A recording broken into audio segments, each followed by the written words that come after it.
वालेकुम।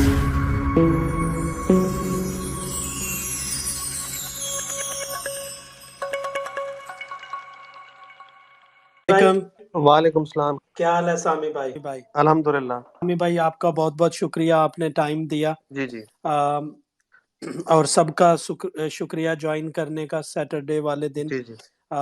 सामी भाई कोई तारफ के मोहताज तो नहीं, आप इनको सुनते रहते हैं, मोस्टली टीवी पे भी देखते रहते हैं सामी भाई को। सामी भाई head of research and development हैं एट पाकिस्तान कुवैत इन्वेस्टमेंट तकरीबन 11 साल से। और इन्होंने उससे पहले आरफ हबीब और डिफरेंट रिसर्च हाउसेस के साथ भी काम किया हुआ है। तो मैंने रिक्वेस्ट की थी सामी भाई से, पांच छः जो हमारे मेन क्वेश्चन है मैंने ट्वीट भी किया था, जो कि basically depreciation, inflation, interest rate और इन्वेस्टमेंट पर्सपेक्टिव के हवाले से थे। तो सामी भाई से ये पूछते हैं। Few question I just put through to Sami भाई, और उसके बाद you will be free to ask any question. So will conclude it in 1 hour. Sami भाई, अगर हम स्टार्ट करें, सबसे पहला जो बड़ा क्वेश्चन है वो पीकेआर डेप्रिसिएशन से है। जी जी। उसका कोई सॉलिड जवाब मिल नहीं पाता, क्योंकि जब पहले पैक किया हुआ था तो एक स्पेस से मैंने स्पेस पे पूछा था इरफान भाई से, जो कि अल्फला सिक्योरिटी से हैं, कि अगर ये पैग छोड़ेंगे या इसको फ्लेक्सी करेंगे तो कितना ऊपर तक जा सकता है। तो अभी हमने देखा है 276 तक इसने हाई लगाया है, और अभी ये नीचे 260 पे है। आज आप भी न्यूज़ पढ़ रहे होंगे कि फिर ओपन मार्केट और इसमें ऑफिशियल चैनल में रेट का फर्क है। तो आपका व्यू क्या है डेप्रिसिएशन के? Is it again getting little bit control, या आपके ख्याल में ये मार्केट डायनामिक्स हैं जो इसको 60 पे ले आए हैं? और how do you see the थोड़ा बहुत तो डेप्रिसिएशन, खैर कहाँ तक इन्होंने ये जा दोबारा सकती है? कंट्रोल किया है, क्योंकि अगर आप देखें कि पिछले 15 दिन में डॉलर के ऊपर काफी लोगों ने शोर मचाना शुरू किया कि दोबारा एलसीज वगैरह में ऑथराइजेशन के इश्यूज काफी आ गए, रिस्ट्रिक्ट हो गई है डॉलर की सप्लाई। तो इस वजह से जो है वो दोबारा जो है डॉलर मेरे ख्याल में कंट्रोल हुआ है, और इसी वजह से ये नजर आ रहा है कि ब्लैक में रेट काफी ज्यादा हम्म। बढ़ गया है। अब गवर्नमेंट का पर्सपेक्टिव ये है कि एक दफा हमारा आईएमएफ प्रोग्राम आ जाएगा, हमारे पास फंड आ जाएंगे तो हम फ्री फ्लोट कर सकेंगे, क्योंकि अगर अभी हमने फ्लोट किया तो ये कंट्रोल नहीं हो पाएगा। ये गवर्नमेंट का पर्सपेक्टिव है। लेकिन ब्लैक का रेट आ रहा है तो जाहिर है फिर वो वही मसला दोबारा शुरू हो गया कि रेमिटेंसेस गिरना शुरू हो गई हैं, और फ्लोज ऑफिशियल मार्केट में कम हो गए। एक्सपोर्टर्स के लिए भी ऑर्डर लेने में दोबारा प्रॉब्लम हो रही है, और वही फिर सबने विदहोल्ड करना शुरू कर दिया रेमिटेंसेस। तो मेरा ये ख्याल है कि इन्हें गवर्नमेंट को अर्लियर और लेट ये छोड़ना ही पड़ेगा दोबारा, और ये फिर दोबारा ऊपर की तरफ जाएगा। मेरा ये ख्याल है कि देखिए, पाकिस्तान का सबसे बड़ा कंट्रीब्यूटर फॉरेन करेंसी फंड्स का जो है ना, वो ओवरसीज पाकिस्तानी थे। जब 32 अरब डॉलर की आपकी रेमिटेंस थी, 31-32 अरब डॉलर की, तो नई गवर्नमेंट जब ये आई भी थी, पीडीएम की गवर्नमेंट, इनको फर्स्ट डे से ये करना चाहिए था कि उनको और फैसिलिटेट करना चाहिए था कि वो और पैसे लेके आए। वोटिंग राइट्स इन्होंने दिए हुए थे, वो इससे आगे और बढ़ा देते कोई चीज़, क्योंकि इस वक्त क्रंच के टाइम में आपको इससे अच्छी डॉलर की सप्लाई, बिल्कुल कैश फ्री कैश था वो।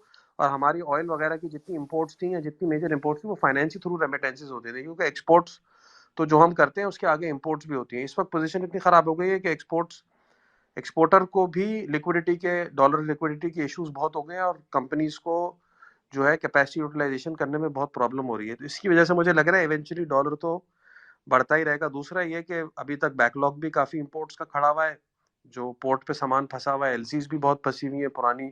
डिविडेंड पेमेंट्स का तो कोई सीन ही नहीं है, जो ओवरसीज यानी मल्टीनेशनल कंपनीज की जो इन्वेस्टमेंट्स यहाँ पे हैं उनके ऊपर जो डिविडेंड जाने।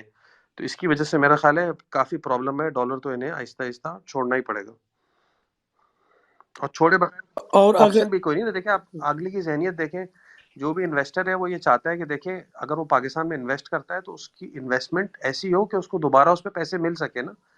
अगर कोई इन्वेस्ट आईपीपी में करता है, या इवन आरडीए में भी करता है, नया पाकिस्तान सर्टिफिकेट में, या किसी रियल एस्टेट में इन्वेस्ट करता है, अगर उसे ये पता चल जाए कि आप उसको रिपेट्रिएशन में तंग करेंगे तो वो कभी पैसे नहीं लगाएगा।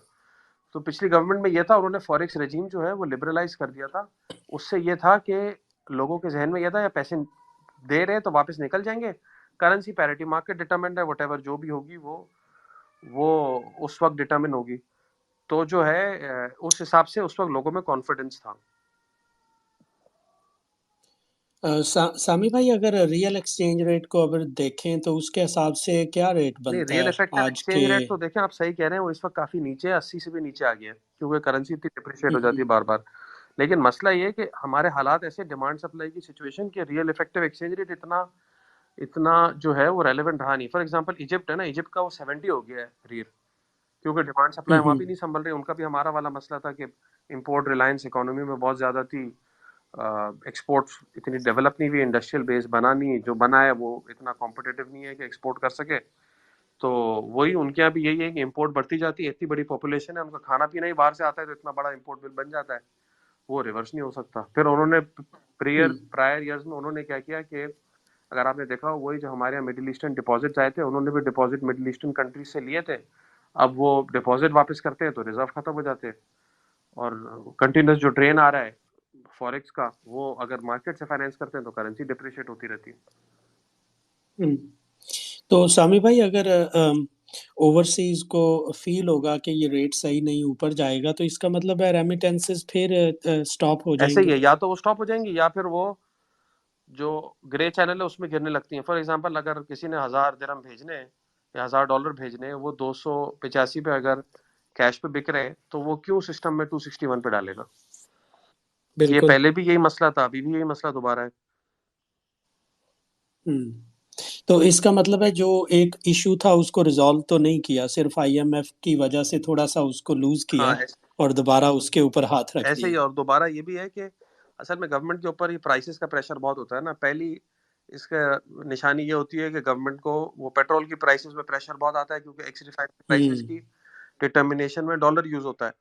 तो वो उसके लिए जो है वो इस दफा डिटर्मिनेशन में प्राइसेस नीचे आ रही है, जो गवर्नमेंट ने 276 से 261 जो डॉलर हो गया है, उसकी वजह से शायद पेट्रोल और डीजल की कीमत में 9-10 रुपए पेट्रोल में, डीजल में 15-20 रुपए कम हो रहे हैं। लेकिन यहाँ डॉलर की सप्लाई का भी इशू हो गया, अब डॉलर मिल नहीं रहे। जी। चलें, अगर हम इन्फ्लेशन की बात करें तो ये फाहद भाई ने भी लगाया हुआ था एक ट्वीट में ग्राफ, उसमें तो हम तारीखी लेवल पे पहुंच गए हैं। 27.6 है अभी चल रहा, हाँ। और जो वीकली आया 41 आया है। हम्म। और जिस तरह की सिचुएशन है, तो ये कहाँ पे आपको नजर आती है जाके पीक होगी, और कब तक? मिड ऑफ द ईयर जाके आपको लगता है कि पीक हो मई जाएगी, या जून हाउ डू यू सी? अप्रैल मई जून पीक होगा मेरा ख्याल है, और ये वहां पे इन्फ्लेशन आपको 35 36 37% नजर आएगी पीक पे। वाह। और जो है इसके बाद थोड़ी सी नीचे आना शुरू होगी, लेकिन मुझे लगता है कैलेंडर ईयर इन्फ्लेशन फिर भी 30% के लगभग रहेगी। लोग अभी, आप मार्केट में एस्टिमेट्स देखें तो लोगों के कम है, लेकिन मुझे लगता है कि आप पुराना हिस्ट्री रखें, जब जून में इतनी बड़ी डीवैल हुई थी लास्ट ईयर जून 22 में, उस वक्त भी इन्फ्लेशन हम्म। ने मंथ ऑन मंथ 6-6% बढ़ गई थी। तो इस दफा भी दोबारा ऐसे ही होगा। इस दफा तो फॉरेन एक्सचेंज रिजर्व और भी कम है, अल्लाह खैर करे, या तो हमें कोई 5-10 अरब डॉलर एक साथ कैश दे दे, नहीं दिया तो फिर इन्फ्लेशन होती रहेगी, जाहिर है, क्योंकि करेंसी डिप्रिशिएट होती रहेगी। और करेंसी अगर डिप्रिशिएट ना करें और इंपोर्ट पे कंट्रोल रखेंगे, तो शॉर्टेजेस की वजह से चीज़ें वैसी महंगी होने लगती हैं। आपके सामने ही आपने देखा होगा, हमारे यहाँ प्याज शॉर्ट हो गई, जो चीज़ शॉर्ट होती है उसकी कीमत बढ़ जाती है। हम्म। और इसमें जो क्रूड ऑयल है सामी भाई, अगर रिसेशन आती है यूएस में या यूरोप में, तो क्रूड ऑयल नीचे आपको नजर आता लगता है, या वो भी एक रैली हाँ। दे सकता है रिसेशन से पहले? देखिए, क्रूड ऑयल तो नीचे आ सकता है, क्योंकि ग्लोबल रिसेशन भी आ सकता है, लेकिन दूसरी तरफ ये भी है कि चाइना में जब से अब कोविड के रिस्ट्रिक्शंस हटे हैं, तो इसकी हम्म। वजह से दोबारा ऐसा लग रहा है कि दोबारा शायद डिमांड बढ़ जाए ट्रांसपोर्टेशन फ्यूल की। तो हम्म। ये भी एक तरफ है, और दूसरी तरफ अगर थोड़ा बहुत कम हो भी जाए, तो हमारे लिए है कि हमारी तो फॉरेन करेंसी की सप्लाई, मतलब क्रूड ऑयल के हमारे यहाँ दो मेजर इम्पैक्ट है ना। एक तो बैलेंस ऑफ पेमेंट के लिए, और दूसरा जो है वो इन्फ्लेशन के लिए। तो इन्फ्लेशन। इन्फ्लेशन, तो मसला ये है कि हम करेंसी इतनी, जितने क्रूड ऑयल नीचे आता है हम करेंसी डिप्रिशिएट हो जाती है इतनी। तो हम्म। दूसरा बैलेंस ऑफ पेमेंट में ये है कि हमारी इतनी कंस्ट्रेंट सप्लाई हो गई है कि हम, फॉर एग्जांपल, अप्रैल 2022 में हमारी रेमिटेंस और एक्सपोर्ट मिला के $6.2 बिलियन थी। 3.1 की रेमिटेंस, 3.1 की एक्सपोर्ट, जो अब घट के तकरीबन, आप आखिरी महीने में देखें तो लगभग दोनों मिला के $4 अरब हो गए। तो $2.2 बिलियन का तो गैप ये हो गया, जो हमारे जो फ्लोज अब सिस्टम में नहीं आ रहे। तो ये सिस्टम में जो नहीं आ रहे $2 बिलियन, तो हमारा तो ऑयल का इंपोर्ट बिल $2 अरब से कम है टोटल। तो हम प्राइस के चेंज से कितना इम्पैक्ट कर लेंगे? तो मेरा तो ये ख्याल है कि अभी पोजीशन काफी खराब है हमारी, तो इसको ज़ाहिर है फंडामेंटली ठीक करने की ज़रूरत है। सामी भाई, हमारे मार्केट में दो तरह के व्यूज हैं। एक तो ये है कि जब इंटरेस्ट रेट 15% पे आया था तो बहुत सारे लोग कह रहे थे कि अब नहीं बढ़ेगा, क्योंकि इंटरेस्ट रेट जो है उसकी उसकी उससे आप कंट्रोल नहीं कर सकते इन्फ्लेशन। जो हमारी सिचुएशन है, सप्लाई की भी उसमें इश्यूज हैं। तो अभी अगर इन्फ्लेशन मिड ईयर तक चली जाती है 35 तक, तो how do you see the interest rate? क्योंकि अभी बातें हो रही है 19% की, 200 बिप्स बढ़ाएगा स्टेट बैंक। तो how do you see interest rate? देखें, अब रियल इंटरेस्ट रेट ये पॉजिटिव तो कर नहीं सकते मेरा ख्याल है, क्योंकि इन्फ्लेशन आपकी 35 जाएगी तो उसको तो ये कवर नहीं करेंगे ना। ये करेंगे कि एवरेज हमारी इतनी रहेगी और ये इतना है, और हमारा हिस्टोरिक इंटरेस्ट रेट चूंकि 20-21% से कभी ऊपर गया नहीं, तो ये शायद इधर ही कहीं रखेंगे इंटरेस्ट रेट 19 के ऊपर। बट मसला ये है हम्म। कि अभी इंटरेस्ट रेट बढ़ने की असल वजह जो है ना, वो प्रेशर ऑन फॉरेन करेंसी है। यस, इन्फ्लेशन ऊपर है, लेकिन आप इंटरेस्ट रेट ऊपर इसलिए कर रहे हैं कि आईएमएफ आप पे प्रेशर डाल रहा है। वो क्यों डाल रहा है? क्योंकि उसे नजर आ रहा है कि आपकी डोमेस्टिक डिमांड डोमेस्टिक सप्लाई को एक्सीड कर रही है, और वो डोमेस्टिक डिमांड को मारने के लिए वो इंटरेस्ट रेट बढ़वा रहा है। ठीक है, मैं इसका आपको एक एग्जांपल देता हूँ कि उनके जहन में क्या है। आईएमएफ या कोई भी जो आपको कह रहा है, वो ये कह रहा है, फॉर एग्जांपल, आज आप जो है आपके पास 100 रुपए हैं, आप 100 रुपए से या तो एक गाड़ी खरीद सकते हैं या आप वो पैसे बैंक में रख सकते हैं। ठीक है, अब हम्म। गाड़ी की आप इन्फ्लेशन देख रहे हैं कि हमारी इन्फ्लेशन अगर 30% है, ठीक है, हम्म। और मुझे बैंक जो 20% से ज्यादा नहीं दे रहा, तो रादर बेटर है कि मैं गाड़ी ले लूं, क्योंकि वो 30% उसकी कीमत बढ़ जाएगी। बिल्कुल। ठीक है? तो इसलिए वो क्या करते हैं, हर बंदा गाड़ी खरीदने पे जम मार रहा है, या जो भी उसकी जरूरत की चीज है वो जम मार रहा है उस पर, और बैंक में नहीं रख रहा पैसे सेविंग में। उसकी हम्म। वजह से जो है वो ग्रॉस, आप समझे, कंजम्पशन बढ़ती चली जाती है, एग्रीगेट डिमांड बढ़ रही है, और वो जो है प्रेशर डाल रही है आपकी इंपोर्ट्स पे, क्योंकि आपका इंपोर्ट्स टू जीडीपी रेशो ज्यादा है, तो वो उसकी वजह से इंटरेस्ट रेट बढ़ा रहा है। बट मसला ये है कि हम जो है वो जिस तरह जा रहे हैं, अगर आप अभी तक ये एक्सपोर्ट और रेमिटेंस के ऊपर फोकस दोबारा नहीं लाएंगे, तो ये फ्लोज बढ़ेंगे नहीं। फ्लोज बढ़ेंगे नहीं तो करेंसी के ऊपर प्रेशर रहेगा ही। भाई, हमारी करेंसी की 8 ट्रिलियन रुपए की करेंसी इन सर्कुलेशन है। अगर लोगों का व्यू ये है कि जो है वो डॉलर शॉर्टेज ही है, और इतनी डॉलर की शॉर्टेज विजिबल हो गई है, तो जाहिर है कि सारा जो पैसा है ये भागता रहेगा टुवर्ड्स डॉलर्स। तो ये संभालेंगे कैसे? हमारे नेट फॉरेन एसेट्स तो नेगेटिव में हम्म। बैंकिंग सिस्टम के, तो ये कैसे होगा? तो ये एक दफा इन्हें सोचने की जरूरत है कि इसको एक दफा ठीक करना पड़ेगा, वरना तो ये यूं ही चलते रहेंगे। अभी मैं न्यूज़ देख रहा था आज के, शायद जो हज के लिए पैसे जमा करने हैं उसके लिए भी कह रहे हैं कि डॉलर लेके आए।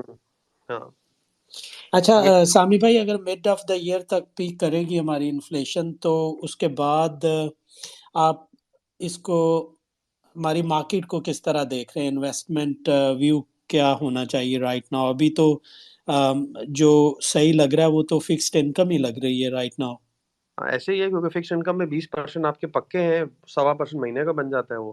हम्म। मार्केट में ये है कि जाहिर है रिटर्न गारंटीड तो नहीं है। एक तो ये, दूसरा ये कि मार्केट में ये भी है कि सेक्टर्स कुछ ऐसे हैं जिसमें रेवेन्यूज डॉलर के साथ लिंक है। For example, oil and gas exploration है, पावर है, even fertilizer to some extent indirectly linked है, और तो उनके रिटर्न्स बहुत अच्छे हैं। दूसरा ये कि इवन बैंकिंग सेक्टर के रिटर्न्स भी अच्छे हैं, क्योंकि उनके आप देखें प्रॉफिटेबिलिटी में इंक्रीज बहुत अच्छा है।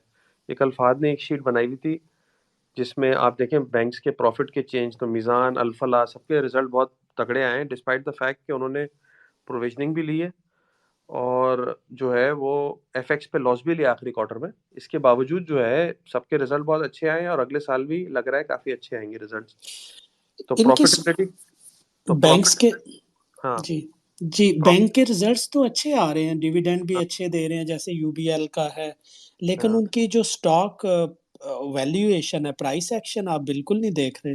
उसमें दो तीन रीजन है। एक तो मार्केट का ओवरऑल अगर आप देखें तो पीई बहुत ही कम हो गया है। मैं आपको एक मिसाल दूं, फैसल बैंक का रिजल्ट कितना अच्छा है, 2.5 रुपए की क्वार्टर की ईपीएस है, अगले साल की 10 रुपए की ईपीएस आ जाएगी, और 20-22 रुपए का स्टॉक है। इसी तरह मीजान है, 9 रुपए की अर्निंग आई आखिरी क्वार्टर की, अगले साल की 35 से 40 रुपए ईपीएस आएगी, 100 रुपए के अंदर है स्टॉक। तो ये तो आप समझे 2.5-3 के पीई पे मार्केट चल रही है। इवन ओजीडीसी की आप अर्निंग देखें, 9.5 रुपए की ईपीएस है, आखिरी क्वार्टर की 2.25 रुपए डिविडेंड दिया है, साल की ईपीएस लगाएंगे तो 40 रुपए के लगभग बनेगी, और आप स्टॉक की प्राइस देखें तो 100 के अंदर है। तो ये 2, 2.5, 3 टाइम्स सारे बड़े स्टॉक्स इधर ही घूम रहे हैं। सही। तो आपके ख्याल में अगर कुछ पैसे हैं इक्विटीज की तरफ तो उसमें हमारे बैंक्स आ जाते हैं, हमारा पावर सेक्टर है, एनर्जी है, हम्म एक्सप्लोरेशन वगैरह, ये हम्म 3 सेक्टर आप कह रहे हैं, कुछ हद तक फर्टिलाइजर। हम्म। हाँ, फर्टिलाइजर सेक्टर है, पावर है, और ये है। अब टेक्सटाइल में तो मसले मसाइल बहुत हो गए, उनको जो है वो सप्लाई चेन शॉर्टेज का इशू हो रहा है, जिसकी वजह से काफी टेक्सटाइल कंपनीज जो हैं वो सही ऑपरेट नहीं कर पा रही, और उनको नुकसान भी हुआ है। अगर आपने देखा हो पिछले क्वार्टर इंटरलूप ने भी नुकसान कर दिया है, सुनने में आ रहा है, और बड़ी टेक्सटाइल मिलों में भी ये प्रॉब्लम्स हो रहे हैं, सप्लाई चेन शॉर्टेज के और करेंसी के इश्यूज भी। तो इसकी वजह से जो है वो टेक्सटाइल अब इस दफा इतना, हालांकि एक्सपोर्ट्स को फायदा होना चाहिए करेंसी डिप्रिसिएशन में, लेकिन इस दफा चीजें इतनी हैपेजर्ड हुई हैं कि उसकी वजह से जो है टेक्सटाइल भी इतना फेवरेबल लग नहीं रहा इन्वेस्टमेंट के लिए। हम्म। बैंक्स अच्छे हैं, लेकिन बैंक्स में बस थ्रेट ये है कि खुदा ना खास्ता या तो मतलब जितने इकोनॉमी के हालात खराब है, तो या तो कोई बड़ी कोई वेव ना आ जाए जिसमें क्रेडिट रिस्क बड़ा कोई खड़ा हो जाए, यानी NPL non performing loans create हो जाए। दूसरी तरफ ये है कि अगर खुदा न खास्ता गवर्नमेंट रिस्ट्रक्चरिंग पे जाने की बात करती है और डोमेस्टिक डेट रिस्ट्रक्चरिंग की बात होती है, तो जाहिर है बैंक्स के लिए वो काफी प्रॉब्लमेटिक होगा। सही सही, तो ये है बैंक्स का इशू। सामी भाई, टैक्स सेक्टर का तो जैसे वो कहते हैं हम बाहर कमाते हैं और हमारी जो एक्सपेंसेस हैं वो पीकेआर में, लेकिन टैक्स सेक्टर भी सिस्टम के अलावा तो बिल्कुल ही खामोश है। देखिए, टैक्स सेक्टर वैसे तो टेक्निकली तो अच्छा चलना चाहिए, क्योंकि पैसे बाहर कमा रहे हैं, सीधा सीधा है, ना बैलेंस शीट का कोई इशू होता है और ना ही डोमेस्टिक इकोनॉमी से कोई लिंक होता है, डायरेक्ट पैसे बनते हैं। बस थोड़ा सा चक्कर ये है कि चूंकि डॉलर की इतनी ज्यादा वो है अनसर्टेनिटी, दूसरा ये कि ये भी है कि काफी, मतलब बड़ी कंपनियों ने तो नहीं, लेकिन लोगों ने ये करना शुरू, आप नंबर देखें ना तो आईटी एक्सपोर्ट के कम आ रहे हैं। लोगों ने करना ये शुरू कर दिया है कि अपने डॉलर बाहर रिटेन करना शुरू कर दिए हैं। और दूसरी तरफ गवर्नमेंट ने भी कुछ स्टेप ऐसे लिए हैं कि एक तो taxation 1% of their gross receipts लगा दिया है टैक्स के ऊपर, और दूसरा प्रपोजल है कि इसको और बढ़ा दे।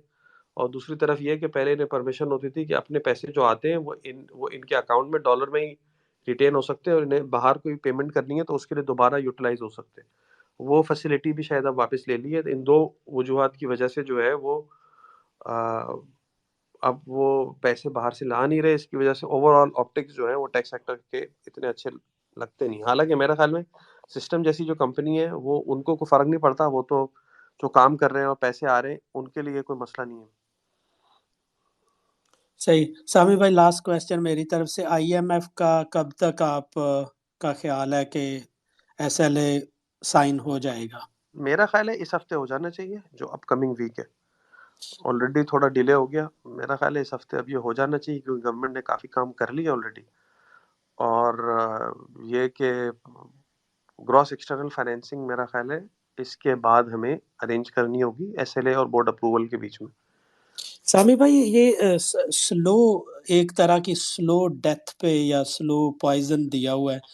गवर्नमेंट ने जो भी काम आईएमएफ करवा रहा था करवा लिए उन्होंने, ये कर भी रहे हैं, लेकिन बहुत स्लो स्लो स्लो करके कर रहे हैं। अब मैं वो पंजाबी की एग्जांपल है देनी नहीं चाह रहा कि मतलब इसकी वजह क्या है? काम करने भी हैं और स्लो भी है शायद और गवर्नमेंट ये चाह रही थी कि बार्गेन करके कम से कम पे करें, एक दफा टेबल पे वो आ जाए, इसके बाद जो है वो जितने कम में निकल सकता है तो निकाल लें। तो हम्म वो कोशिश उनकी जो है वो इतनी को खास सक्सेसफुल हुई नहीं। हाँ, हो सकता है कि शायद आईएमएफ वाले कुछ चीजें इनसे ज्यादा मांग रहे हो, यानी इंटरेस्ट रेट का ज्यादा इंक्रीज मांग रहे हो और करेंसी का डिप्रिसिएशन ज्यादा मांग रहे हो, लेकिन ये कि मेरा ख्याल है कि मोर और लेस इन ये बस बार्गेन के चक्कर में कि कम काम करके या कम आवाम पे प्रेशर डाल के ये निकाल लें, लेकिन वो शायद हो नहीं पाया और इन्हें काफी काम करने ही हम्म। पड़े। जैसे बिजली की प्राइस पे भी अभी तक शायद 3-4 रुपए का मसला फंसा हुआ है। तो वो भी मेरा ख्याल है गवर्नमेंट चाह रही थी कि शायद इमीडिएट ना करना पड़े और वो और स्प्रेड आउट करके करें, लेकिन वो बहरहाल आईएमएफ ने शायद पैर रख दिया कि नहीं, ये तो करवाएंगे ही। तो अगर अभी एग्रीमेंट इस हफ्ते हो जाता है तो मेरे ख्याल है कुछ 3 हफ्ते लग जाते हैं 4 हफ्ते डिसबर्समेंट होते होते। लगेंगे। 4 हफ्ते। हाँ। सही सही।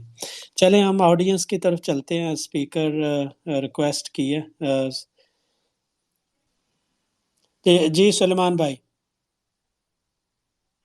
अस्सलाम वालेकुम सर, कैसे हैं आप? वालेकुम सलाम। Sir, can I ask a few questions? Khizar bhai from sure. Sami. जी जी जी। Assalamu alaikum Sami bhai, क्या हाल जी है जी आपके? बिल्कुल। अल्हम्दुलिल्लाह। अच्छा सर, मुझे सेहत मुझे सर। मुझे ये चीज़ पूछनी थी कि एक तो आपने ये पूरा डिस्कोर्स में, I think it was a great discourse. मुझे ये समझना था कि यू आर सेइंग कि जो इकोनॉमी है उसमें एक्सेस डिमांड है अभी। हालांकि अगर हम लोग कंपनीज की यूटिलाइजेशन के ऊपर देखें और एक्चुअली अगर आप क्या रेवेन्यू के नंबर्स को भी देखें तो 40-50% तो इजीली डिक्लाइन है ना। और अगर आप प्राइसिंग को हटा दें, क्योंकि प्राइसिंग ऑब्वियसली जितनी बढ़ गई है तो उससे 50% से भी ज़्यादा डिक्लाइन होगा नंबर्स के अंदर, अगर मैं ब्रॉड लिस्टेड कंपनीज की बात करता हूँ। तो इसके अंदर एक मसला ये नहीं है कि समी भाई के जितना मतलब कि अभी तो सेल्फ फुलफिलिंग प्रोफेसी हो गई है ना, इन टर्म्स ऑफ के इन्फ्लेशन आगे जो बढ़ेगा, आप you are actually still much behind the curve.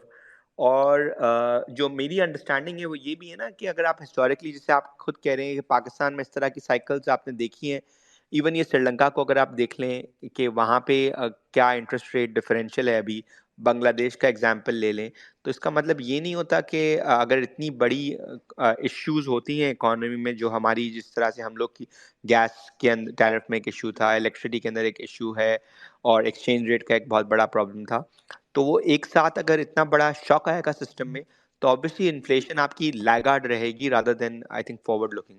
तो एक चीज़ तो मुझे ये समझनी थी आपसे कि ये आप एक इन्फ्लेशन का नंबर हम मंथली देखते हैं, तो क्या वो रिलायबल होगा? अच्छा, एक सवाल ये था। सेकेंडली सर, ये आपने कहा कि टेक्सटाइल्स वाले कुछ companies obviously did not do well, Interloop का एग्जांपल आपने लिया, but Nishat Mills for that matter which used to be one of the largest exporters out of Pakistan, अगर आप उसका सेकेंड क्वार्टर का रिजल्ट देखें, so that was phenomenal right, 11 rupees के करीब अर्निंग्स थी, और उसमें एक्सचेंज गेन का भी इम्पैक्ट बहुत कम था, बिकॉज अगर आपको याद होगा दिसंबर में एक्सचेंज रेट 230 पे क्लोज नीचे करा था। है, जी जी। 232 के ऊपर। तो एक चीज तो ये है कि टू बी ऑनेस्ट, इंटरलूप जब से लिस्टिंग हुई है 1-1.5 साल पहले से, आप देखें sponsor, I don't know, I don't think the sponsor is the right sponsor, because अगर आप देखें उन्होंने उन दे न्यू के Bangladesh operations had a problem, उन्होंने उस वक्त प्रोवाइड फॉर नहीं किया आईपीओ के टाइम के ऊपर, और 6 महीने के बाद आईपीओ से बांग्लादेश के एसेट्स को उन्होंने क्या इम्पेयर कर लिया, हालांकि डॉलराइज्ड एसेट्स थे। There could be a case कि क्यों इस तरह से हुआ, but obviously I don't want to like talk about any sponsor, but just to explain to the audience कि what do you think on the Nishat side, which I wanted to ask you. और secondly sir, ये जो अभी आप जो economy of banks की जो हम बात कर रहे हैं, as you are rightly saying कि बैंक्स में एक बहुत बड़ा इशू है विथ रिगार्ड्स टू जो पीआईबी एक्सपोजर है बहुत से बड़े बैंक्स में, और आई मीन गवर्नमेंट एक्सपोजर बहुत एक्सेसिव है, प्राइवेट सेक्टर लेंडिंग रिलेटिवली कुछ बैंक्स ने बहुत कम करी हुई है जो आर्बिट्राज खेल रहे हैं अभी। और इसी की वजह से जो मेरी अंडरस्टैंडिंग है कि ये वाली बैंक्स में हम अपसाइड नहीं देख रहे हैं इनके स्टॉक्स के अंदर। अगर आप कंपेयर करें एमसीबी के रिजल्ट को और स्पॉन्सर्स ने जो बाइंग भी करी है, आप देखें कि इतने बुरे हालात में एमसीबी रिसेंटली डिक्लाइन नहीं किया है, बिकॉज उनके अंदर वो वाला रिस्क रिलेटिवली कम है। तो ये 3-4 चीजें, if you could just give us your points on that, thank you. I hope Sami भाई को रह गए हो याद इतने हाँ, क्वेश्चन, बट पहला सामी तो भाई ये मैं पूछ कोशिश लेना। करता हूँ। पहला तो ये है कि वो इंटरलूप वाला, हाँ डेफिनेटली इंटरलूप और निशात में थोड़ा सा फर्क ये है कि इंटरलूप का रिलायंस इंपोर्ट्स पे काफी ज्यादा है, निशात का कम है। निशात की जो एक्सपोर्ट्स है उसमें रॉ मटेरियल का काफी पोर्शन लोकल है। इंटरलूप में उसकी सप्लाई चेन का इंपोर्ट्स पे रिलायंस काफी है, क्योंकि प्रोडक्ट की टाइप डिफरेंट है, सप्लाई चेन डिफरेंट है, डाइस की, उसके जो फाइबर्स यूज होते हैं, यार्न्स अलग अलग टाइप के। और निशात में जनरली ये है कि वो जनरली कॉटन और उस तरह के फैब्रिक्स में ज़्यादा काम करते हैं, तो उनका रिलायंस लोकल पे ज़्यादा है। तो एक्सचेंज रेट मूवमेंट जो एडवर्स थी ड्यूरिंग सेकंड क्वार्टर, उसका इम्पैक्ट भी डिफरेंट है। मैं बता देता हूँ। इंटरलूप का पहले क्वार्टर में तकरीबन 4 से 5 बिलियन का एक्सचेंज गेन था, सेकंड में 400 का लॉस था। तो 5-5.5 बिलियन की मूवमेंट यही थी, क्योंकि पहले क्वार्टर में exchange rate went up to 240 और अगले में वापस रिवर्स होके 225 से 230 के बीच में ट्रेड हो रहा था। बाकी ये कि निशात में जो है वो चूंकि वो लोकल से ही बेच रहा था, तो उसको इतना फर्क दोनों साइड पड़ता नहीं था। अच्छा, दूसरा ये कि अगले क्वार्टर में प्रॉब्ली इंटरलूप को शायद गेन भी आ जाए इसी तरह का, क्योंकि उसके बाद करेंसी एक दफा दोबारा डिप्रिशिएट हो गई। बैंक्स में डेफिनेटली ये चीज लोगों के जहन में घूम रही है कि अगर खुदा ना खास्ता रिस्ट्रक्चरिंग पे गए एक्सटर्नल डेट की और उन्होंने अगर ये कंडीशन रख दी कि डोमेस्टिक डेट को भी आपने रिस्ट्रक्चर करना है, तो there is going to be a big problem. एक व्यू ये है कि डीवैल करके हम वो डोमेस्टिक डेट का लोड वैसे ही कम कर देंगे। एक व्यू ये है कि शायद कुछ करना पड़े, जैसे घाना वगैरह ने किया है कि उन्होंने जो प्रिंसिपल रिपेमेंट्स है उनको अगले 5 साल पे स्प्रेड आउट कर दिया है और कूपन रेट कम कर दिया है, जो कि इंटरेस्ट रेट उनका गोइंग रेट शायद कुछ 40% है, उसकी जगह वो 5% पे कर रहे हैं। तो एनपीवी टर्म्स में आपके इंटरेस्ट रेट्स जो है वो जो बॉन्ड की प्रेजेंट वैल्यू है वो समझे कुछ 40-50% कम हो जाती है। तो yes, that is one risk जो बैंक्स कैरी कर रहे हैं। इसके अलावा दूसरा रिस्क ये है कि जाहिर है अगर कोई बहुत बड़ा शॉक आता है, जैसे आप भी कह रहे हैं कि इकोनॉमी के अंदर जाहिर है यूटिलिटी प्राइसेस कंटिन्यूसली ऊपर जा रही है, इन्फ्लेशन ज्यादा है ओवरऑल। और दूसरी तरफ हाँ, तीसरा जो आपने जो बात की कि कंपनीज की यूटिलाइजेशन कम हो गई, तो उसके अंदर देखें कुछ तो नेचुरल है क्योंकि डिमांड मर गई, कुछ जो है वो एडमिनिस्ट्रेटिव कंट्रोल्स की वजह से भी कंपनीज की जो है वो सेल कम हो गई है, मार्केट की पोजीशन भी काफी खराब है। फॉर एग्जांपल जैसे ऑटो कंपनीज हैं, वो डिमांड की वजह से कम नहीं है, गाड़ियों को ओन तो अभी भी टाइट है। प्रॉब्लम ये है कि पीछे से उनके पास सप्लाई नहीं है। फिर डॉलर का एक्सचेंज रेट की भी समझ नहीं आ रही कि ये सही है या नहीं है। तो ये वजूहात, जैसे ये अप्लायंसेज हैं, इन जो जितने भी अप्लायंस मैन्युफैक्चरर्स हैं इनके पास भी रॉ मटेरियल की शॉर्टेज बहुत ज्यादा है। इवन टेक्सटाइल एक्सपोर्टिंग कंपनीज को भी रॉ मटेरियल के लिए प्रॉब्लम तो हो ही रही है।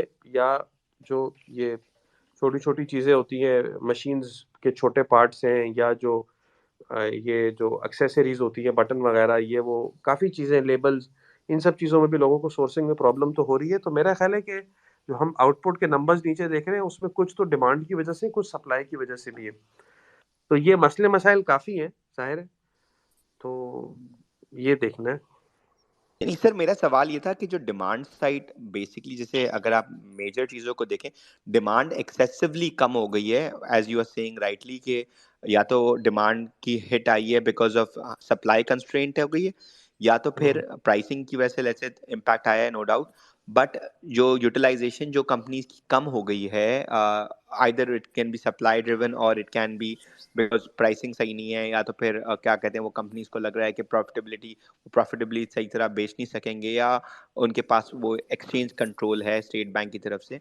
सो ये जो हमारा जो इंटरेस्ट रेट इंक्रीज हम जो कर रहे हैं, वो तो डिमांड को तो रेन इन करने के लिए कर ही नहीं रहे ना, बिकॉज इफेक्टिवली अभी अगर आप देखें, जैसे आप इंटरेस्ट रेट की बात करें, इंटरेस्ट रेट इंक्रीज तो इफेक्टिवली हो गया है, क्योंकि आप काइबोर अगर हाँ, कल का देखें, बढ़ गया। 20.3% 1 ईयर काइबोर हो गया है। तो एक्चुअली तो अगर आप देखें, हमने जो डिस्काउंट रेट है, मेरे नजदीक वो तो बेसिकली अब चाहे वो बढ़ाएं या नहीं बढ़ाएं, it's become secondary now, because आपकी लेंडिंग एंड बोरिंग तो काइबोर पे होती है, और इन्वेस्टमेंट साइड पे भी लोग काइबोर को रिलेटिवली लिंक कर रहे होते हैं। स्टॉक्स की बात नहीं कर रहा, फिक्स इनकम की लेट्स से बात कर रहा हूं, जो कि सबसे बड़ी मार्केट है। तो अगर हम इनको देखें तो बेसिकली ये चीज तो I mean I don't understand कि ये इंटरेस्ट रेट इंक्रीज हम और भी बढ़ाएंगे, तो अगर इन्फ्लेशन और भी बढ़ेगा, बिकॉज हमारे पास एक मेजर इन्फ्लेशन आ रहा है because of interest rate increase as well, क्योंकि everyone is just passing down the price increase. अब आप चिकन की प्राइस को देखें, 300% से बढ़ गई है, अनियंस को देखें 350-400% से बढ़ गई है, XYZ। तो ये भी तो समी भाई एक फैक्टर है ना, कि आपकी इन्फ्लेशन क्यों कंट्रोल नहीं हो रही। यस, जाहिर है जो कॉस्ट ऑफ कैपिटल है वो भी कंट्रीब्यूट कर रही है टुवर्ड्स इन्फ्लेशन, लेकिन अभी तो इनके पास डोमेस्टिक डिमांड कंट्रोल करने के अलावा और कोई रास्ता नहीं, क्योंकि एग्रीगेट सप्लाई बढ़ाएंगे कैसे? वो तो इन्वेस्टमेंट, उसके लिए पहले कैपिटल चाहिए, सारी चीजें। सलमान भाई, जो सामी भाई ने डिमांड का कहा था ना, मेरा ख्याल है वो ऑटो की बात कर रहे थे उस टाइम। तो मेरे पास भी एक एग्जांपल थी कि अभी जब मैं पाकिस्तान गया हुआ था तो जिस तरह मैंने देखा, मेरा भी दिल कर रहा था यार एक नई गाड़ी लेके छोड़ जाता हूँ, क्योंकि डॉलर, मैं तो यहाँ से डॉलर ही भेजूंगा ना, तो मुझे तो फर्क नहीं पड़ता। और वहाँ भी लोगों का यही माइंड सेट है कि गाड़ी ले लें, चूंकि ये डॉलर बेस्ड ही है, तो इसमें उनको लॉस भी नहीं होगा, डॉलर ऊपर जाएगा, गाड़ी भी ऊपर जाती जाएगी। तो मेरा ख्याल है ये बात कर रहे थे सामी भाई, एक खिजर, मैं माइंड आपको अपना सेट की। एग्जांपल देता हूँ। मैंने अभी नवंबर की 1 तारीख को सुजुकी की ऑल्टो बुक कराई थी, VXR 19,86,000 की, ठीक है। सुजुकी ने 30 दिसंबर को गाड़ी डिलीवर भी कर दी, क्योंकि वो एंड ऑफ द ईयर है ना, उन्होंने सबको डिलीवरी दे दी। और अभी मैंने रखी हुई है गाड़ी, और गाड़ी की प्राइस 25 लाख हो गई है, brand new very good. Price. अच्छा, सलमान भाई रहें इधर ही पैनल पे, थैंक मैं यू। कुछ ऑडियंस को दे दें। अफजाल भाई please go ahead. Afzal, Salahuddin भाई आप आ जाएं। सलाउद्दीन। जी अस्सलाम वालेकुम, आवाज आ रही है? जी खिजर भाई, thank you so much.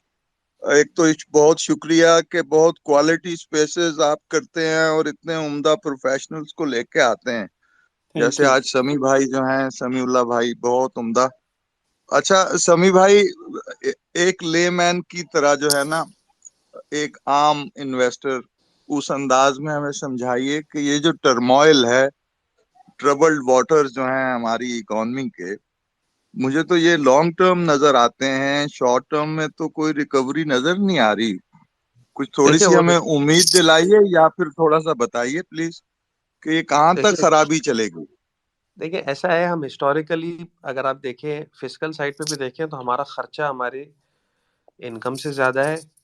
External side पे भी देखें तो हमारा जो है वो इम्पोर्ट एक्सपोर्ट से ज़्यादा है। हम उसको फाइनेंस कैसे करते रहे, कुछ रेमिटेंसेस के थ्रू और कुछ जो है वो बोरोइंग के थ्रू। अब अगर 2008 के बाद से आप देखें तो 2008 के बाद से पूरी दुनिया में lower for longer interest rates थे, लिक्विडिटी फ्रीली अवेलेबल थी, तो डेफिसिट को फाइनेंस करना भी इजी था। दूसरा, इकोनॉमी का साइज भी हमारा छोटा था, ठीक है, तो हमें लिक्विडिटी बाहर से मिल जाती थी। 2008 के बाद 9 10 11 12 13 14 15 16 17 18 में जाके इंटरेस्ट रेट्स ग्लोबली थोड़े से बढ़ना शुरू हुए, ठीक है। 19 में और 20 में कोविड आ गया, फिर इंटरेस्ट रेट नीचे आ गए। तो उसमें अगर आप देखें तो इंटरेस्ट रेट्स की गेम थी, लिक्विडिटी फ्रीली अवेलेबल थी। अब जैसे ही यूएस ने इंटरेस्ट रेट बढ़ाया, फाइनेंसिंग मुश्किल हो गई। अब हमें चूंकि पैसे मिल रहे थे तो हमें यहाँ प्रॉब्लम ही नहीं थी। आप पाकिस्तान में देखिए, अल्हम्दुलिल्लाह हर बंदा, अगर आप, मैं ये नहीं कह रहा कि हर आदमी ऐशी में था, लेकिन ये कि हमारा एक्सपेंडिचर, स्टैंडर्ड ऑफ लिविंग काफी अच्छा रहा है ओवर ईयर। इवन अगर आप देखें, इंडिया इतनी स्पीड में ग्रो कर रहा था, इसके बावजूद हमारे और इंडिया के स्टैंडर्ड ऑफ लिविंग में आपको कोई विजिबल डिफरेंस नजर नहीं आ रहा था। हालांकि उनका बैलेंस ऑफ पेमेंट अगर आप देखें, उसमें आईटी सेक्टर की बहुत बड़ी सपोर्ट थी, ओवरऑल उनका एक्सपोर्ट बहुत ज्यादा था, इंपोर्ट सब्सटीट्यूशन बहुत बड़ी हुई हुई थी, एनर्जी में उन्होंने इंडिजिनाइजेशन बहुत की हुई थी। हम ये सब किए बगैर भी अयाशी कर रहे थे। फिर जब एक साथ जिस दिन धमाका हुआ, जब हमें अंदाजा हुआ 2022 में कि भाई जो है वो इंटरेस्ट रेट ऊपर चले गए और कोई बाहर से पैसे नहीं दे रहा, हमने कमर्शियल बोरिंग 8-9 अरब डॉलर की खड़ी की हुई थी, उन सब ने कैरी ट्रेड करके पीछे से पैसा लिया हुआ था यूएस से। जैसे ही वो एक्सपायर हुआ, वो कोई पैसे देने को तैयार नहीं था दोबारा, या प्राइस बहुत ज्यादा मांग रहे थे। तो इस तरह हम काफी प्रॉब्लम में है। तो बेसिक इशू दो तीन है। एक तो हमारा टैक्स रेवेन्यू हमारे एक्सपेंडिचर से कम है। दूसरा इशू है कि हमारा इम्पोर्ट एक्सपोर्ट से बहुत ज्यादा है। उसको कंट्रोल करने के क्या रीजन क्या हो सकते हैं कि आप अपना टैक्स रेवेन्यू बढ़ाएं, ब्रॉडनिंग ज्यादा करें, एक्सपेंडिचर साइड पे एनएफसी को रिव्यू करें और प्रोविंसेस के साथ कुछ ना कुछ कॉस्ट शेयरिंग करें, डेट सर्विसिंग की और डिफेंस की। इंपोर्ट एक्सपोर्ट साइड पे आपको ये कि एक्सपोर्ट की तरफ फोकस और करना पड़ेगा, इंपोर्ट को आपको और कम करना पड़ेगा। वो कैसे?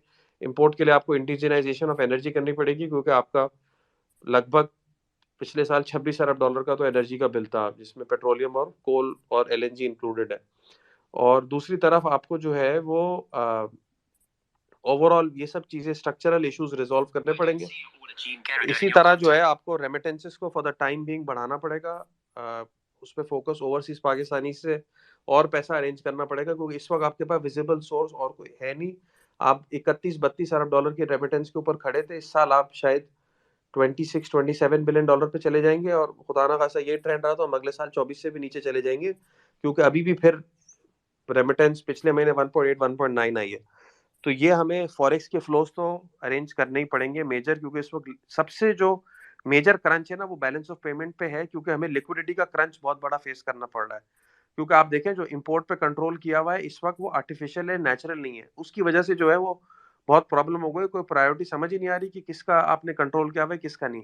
मतलब मैं आपको बताऊं, टेक्निकली अगर होना चाहिए था आपको बैलेंस ऑफ पेमेंट पे स्ट्रेस था, तो पिछले साल ही इन्हें जो है ना वो एनर्जी कंजर्वेशन मेजर्स सीरियस किस्म के करते नहीं चाहिए थे, जिसमें आप 4 डे वीक कर देते या 3 day work from home compulsory कर देते। ये सब जितनी सर्विसेज सेक्टर है, इसमें मेजोरिटी जॉब्स जो है वर्क फ्रॉम होम से हो सकती है। इस वक्त आप रोड पे जाके देखें तो गाड़ी चलाने की जगह नहीं है कराची के अंदर। शारा फैसल पे शाम को इतना बुरा ट्रैफिक जैम होता है जिसकी कोई हद नहीं।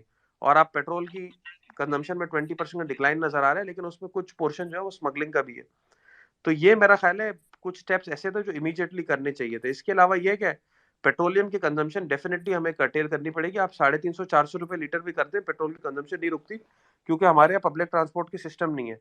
तो आपको गवर्नमेंट को एडमिन मेजर्स के थ्रू वहां पे कंट्रोल करना चाहिए था। ये है मेरा ख्याल। जी बहुत शुक्रिया।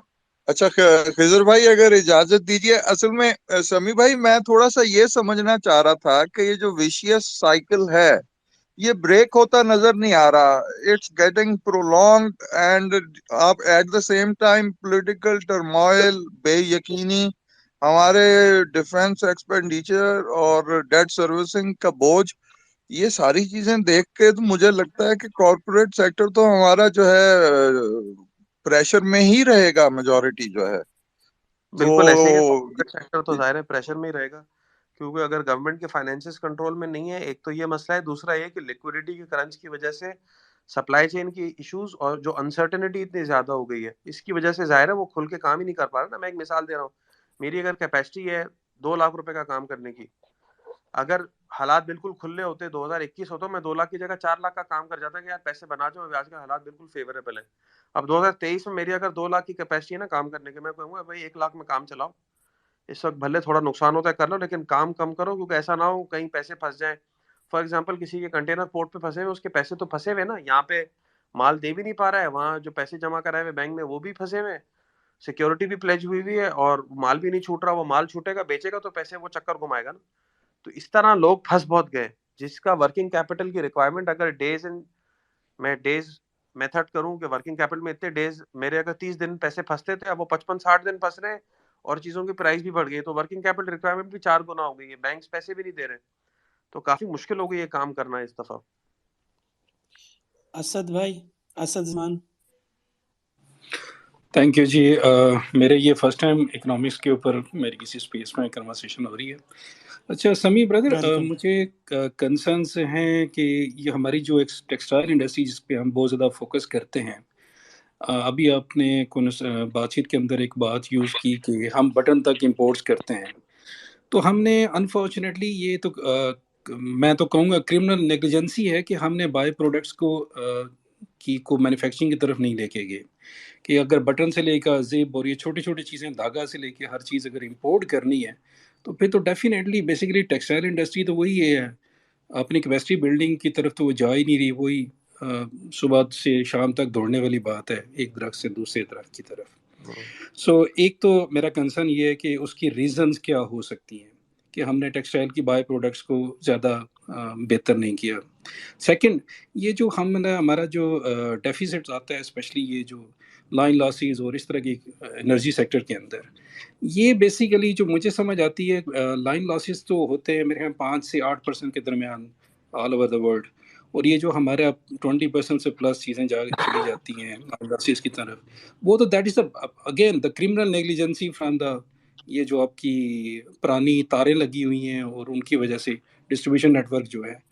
तो मेरा कहने का मतलब, क्या जो हमारी टॉप मैनेजमेंट है या सेक्रेटरीज होते हैं, ये इन लोगों को ये चीज़ें नज़र नहीं आती, या वो still they are so happy कि वो मुफ्त की उनको मिलती है बिजली और ये सारी पेट्रोल ब्ला ब्ला चीज़ें, तो वो उसके अंदर खुशी है, कोई इनिशिएटिव्स लेने को वो है, क्या इनिशिएटिव लेना ही नहीं चाहते। And the third question is about जो फॉरेन एमिटेंट्स की आपने बात की कि we have to squeeze again करना पड़ेगा जो हमारे ओवरसीज़ पाकिस्तानीज हैं, और उनसे रिक्वेस्ट करनी पड़ेगी कि वो डॉलर भेजें। हम उसके अगेंस्ट अगर हम आईटी सेक्टर जो हमारी एक्सपोर्टर्स हैं या हमारे आईटी के लोग हैं जिनके अपने अकाउंट्स मुख्तलिफ दुनिया के ममालिक के अंदर है जहाँ पे लेस हैजल्स होती हैं collection of the money in dollars, तो वो जितना उनको रिक्वायर्ड होता है वहाँ पे रख लेते हैं और बाकी जो है ना वो पाकिस्तान मंगवा लेते हैं। तो हमारा जो बैंकिंग सेक्टर है अगेन वो इतना फैसिलिटेट क्यों नहीं कर रहा, क्योंकि मैं भी, मेरी भी बाज़ दफ़ा इंटरनेशनल रेमिटेंस आती हैं, तो वो अगेन फ़ोन आता है, जी आपके ये पैसे आए हैं, क्यों आए हैं, कैसे आए हैं, वो FATF की वजह से वो इश्यूज़ है तो हैं। तो कहने की बात ये है कि क्या हमारी जो टॉप मैनेजमेंट है, ये सेक्रेटरीज हैं या वो लोग इन चीज़ों को रिजॉल्व करना नहीं चाहते, या उनके अंदर वो कैपेसिटी नहीं है कि इनको एड्रेस कर सकें। Thank you. देखिए दोनों तीनों चीजें, एक तो आपने टेक्सटाइल में कहा कि वो हमारे यहाँ इंडिजिनाइजेशन इतनी क्यों नहीं हुई। देखिए ऐसा है कि आजकल दुनिया में जो है ना वो ग्लोबल वैल्यू चेन का सिस्टम चल पड़ा है। फॉर एग्जांपल बांग्लादेश है, वियतनाम है, बांग्लादेश जो है वो देखिए कॉटन नहीं उगाता था, लेकिन उसने एक्सपोर्ट इतना बढ़ा लिया, क्योंकि वो क्या उनकी जो स्किल है वो असेंबलिंग में, इसी से उन्होंने एक्सपोर्ट जो है अपना मल्टीप्लाई इतना स्पीड में किया कि वो 2011-12 में हमारे बराबर था, 12-13 अरब डॉलर पे, और आज वो 40 अरब डॉलर के लगभग आ गया है। तो उनकी स्किल जो है वो असेंबलिंग में उन्होंने क्या किया है कि फाइबर में भी फ्लेक्सिबिलिटी रखी, यानी फैब्रिक बायर को कॉटन का शौक है या पॉलिस्टर का शौक है या कोई नया फैब्रिक जो कहीं दुनिया में कहीं भी डेवलप हुआ है उसका शौक है, वो लेके वहां से उसे आपके हिसाब से बना के वो देंगे। उनकी उनकी जो एक्सपर्टीज है वो स्टिचिंग असेंबलिंग है, ठीक है।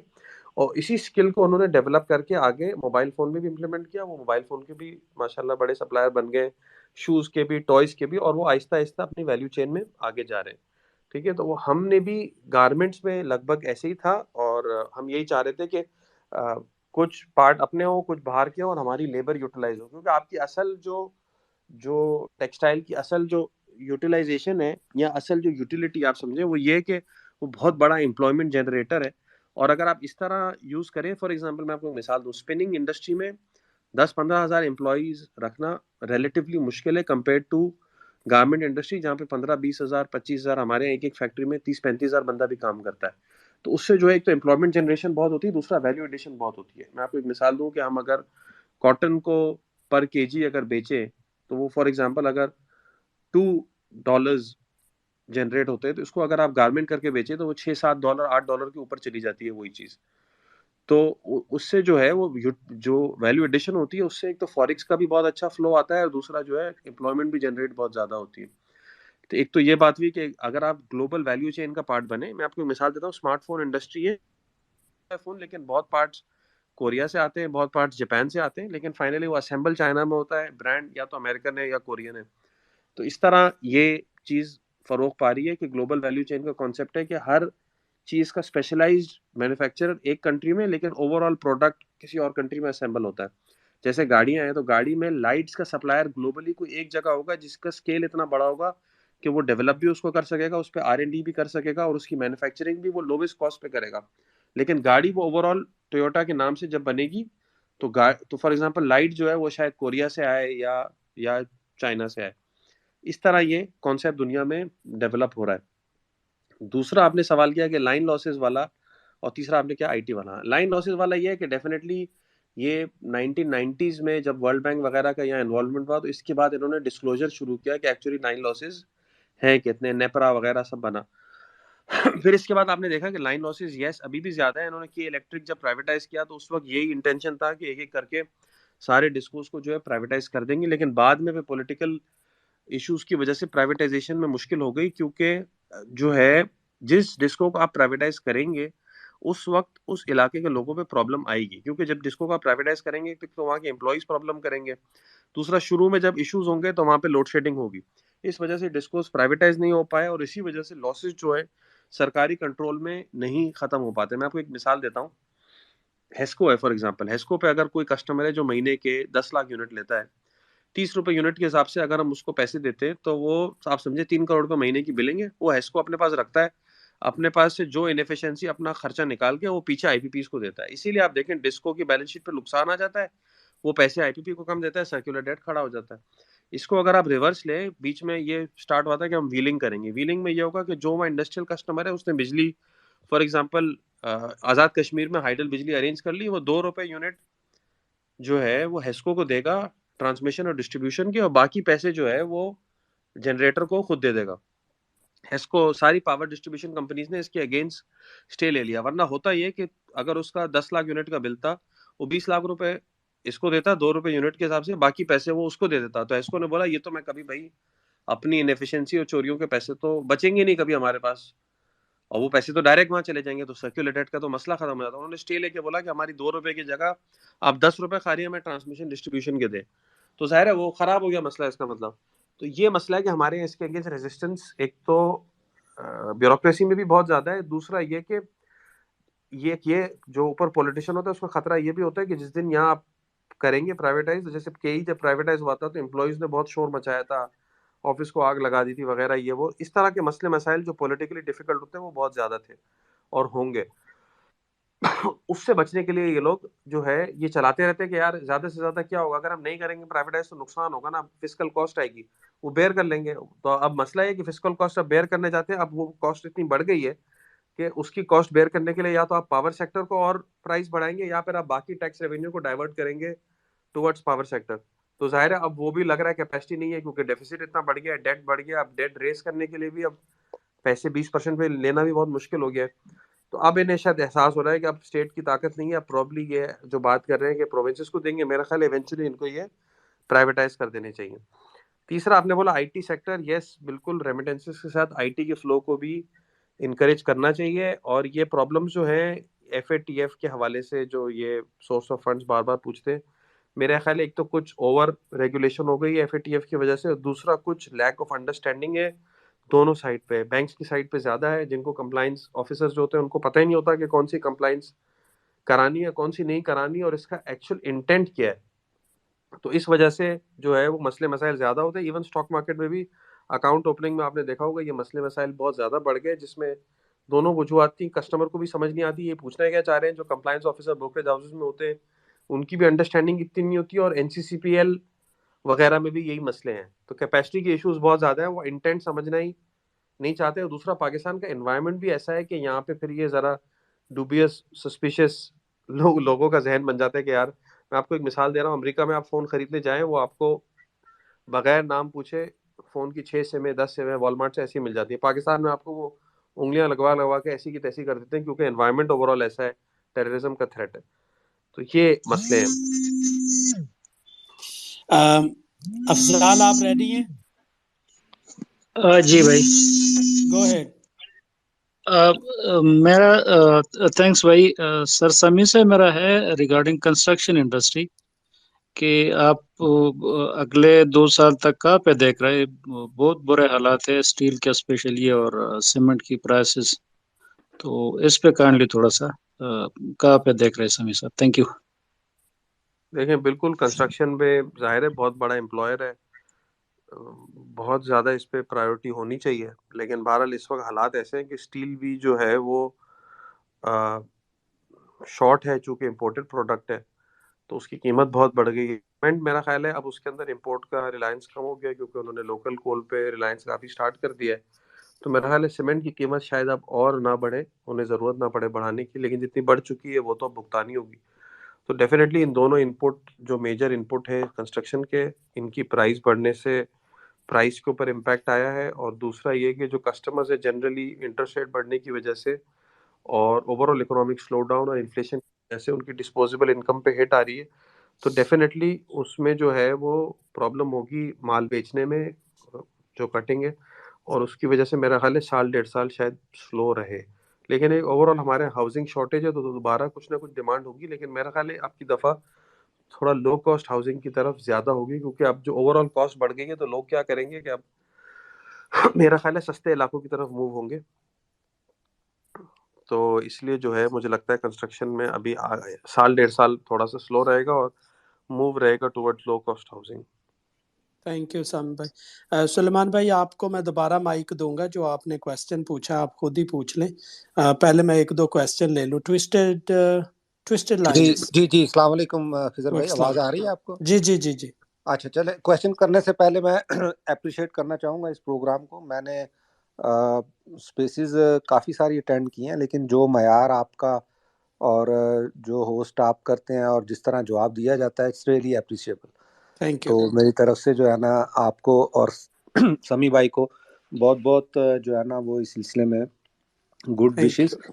तो coming to the main point, Sami भाई आपसे मैं क्विकली सिर्फ 3 क्वेश्चन करूंगा। एक इंटरेस्ट रेट के ऊपर, दूसरा डॉलर पे, और तीसरा स्टॉक के हवाले से। तो coming first to the first के, क्या आप देखते हैं कि इस वक्त हम अपना जो पीक पे पहुंच गए हैं इंटरेस्ट रेट के हवाले से, या there is a still some space in it to go further up?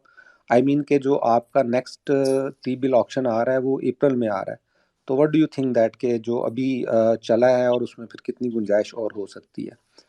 Quickly dollar को आप कहाँ देख रहे हैं इस वक्त? थोड़ा सा रिसीड हो रहा है, लेकिन अपेरेंटली ऐसे लग रहा है कि इसमें भी कुछ मैनिपुलेशन हो रही है।